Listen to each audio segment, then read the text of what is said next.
আসসালামু আলাইকুম, hello guys. আজ আমরা মাদ্রাসায় যাচ্ছিলাম।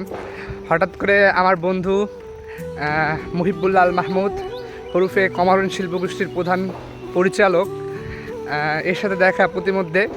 তো আমি বন্ধু এত একটা বড় শিল্পগোষ্ঠী চালানোর পরও বন্ধুর মধ্যে নাই কোনো অহংকার, নাই কোনো আমিত্ব ভাব। তিনি একটা সাদাসিধা সাইকেল নিয়ে চলাফেরা করতেছে, বাট আপনারা দেখলেই বুঝতে পারবেন। বন্ধু, কি বলো?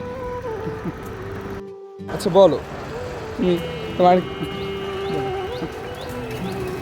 আসলে ভাই ব্যাপারটা হচ্ছে কি, গত পরশু দিনে সাইকেলে হাওয়া দিছিলাম। তা হাওয়া দিয়ে আমি যখন আমার গন্তব্য জায়গায় পৌঁছেছি, তো সেখান থেকে আবার ফেরার পথেই দেখি আমার সাইকেল চলতেছে না, মানে সাইকেলে হাওয়া শেষ হয়ে গেছে। তো খুব কষ্ট করে মাদ্রাসায় আসছিলাম। তো মাদ্রাসা থেকে যাওয়ার পথে আরও বেশি দ্বিগুণ কষ্ট হয়েছে আমার।